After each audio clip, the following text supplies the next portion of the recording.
Hi there, this is Edge-Hughes, and this is your 4-Leg Rehab Minute. And in today's minute, I want to talk about contraindications to laser. So I have pulled these slides from my laser presentation, and let's just talk about it for a minute. So contraindications: lasering over the eye with an open eyeball. But that being said, there are laser dosages for lasering the eye with a closed eyelid. So that's interesting. Lasering over locally injected medications. Okay, right? So you inject something sub-Q or into a joint. Just wait for it to be absorbed and moved about. Because we know laser can create a vasodilation, bringing in more, and that might alter or flush out some of the injectables that were put in. Pregnancy, it's not likely to harm. No research exists in people, so it's kind of a cover your behind. I think there was some studies in rats, and basically I do have a blog on that, and I should have looked it up, but just don't laser the belly. You're likely fine to laser the back or anything else. If you want to cover your behind, then just don't do it over anywhere where babies might be near. Okay, you don't want to laser over active hemorrhaging. You don't want to laser over a malignancy. However, there is conflicting results or evidence there. So for safety, you just don't. Over the malignancy or the margins. It might be okay if the tumor has been removed and the margins are clear. Okay, current data says it's okay to laser distal or anywhere else, not at the site of the tumor.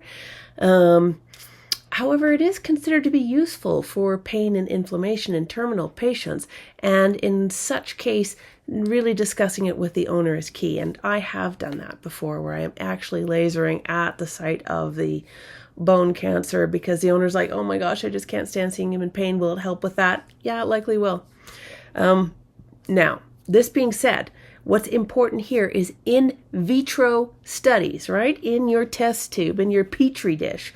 It shows that laser might stimulate a tumor. However, in vivo, live actual body of a person or an animal, studies have actually shown that it might be beneficial. And I've got a lot of those studies. If you're ever like, oh, Lori, I want to see those, or, send those to me. Yeah, I got them, or I got at least the references for you. Okay. So we just play that by ear, and hopefully somebody starts researching laser for tumors. Okay. Precautions, just be careful, okay? Over an active epiphysis or an open fontanelle. Now, rodent studies have some conflicting results. So if you laser daily for 21 days, it changed the bone length. Lasering every second day for 21 days changed cartilage, but not bone length.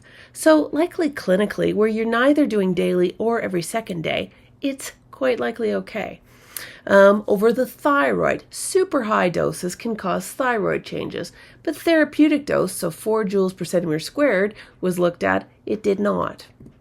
And lastly are some propagated myths, where it's don't laser over the testicles. I know you've been wanting to. In vitro, it can increase sperm motility. In vivo, it can increase spermatogenesis. I got something new to hang a shingle up about, okay? Normal doses are okay. Higher doses, 47 joules per centimeter squared, may have a destructive effect on the seminiferous epithelium. Okay? Should you laser over a tattoo or hyperpigmentation? Just feel for heat, right? It's kind of the same as dark hair, dark skin. Microbial infections, actually, laser can help. So you just want to make sure your dosage is correct, right? Especially if it's like a superficial wound, that's where I'm getting at.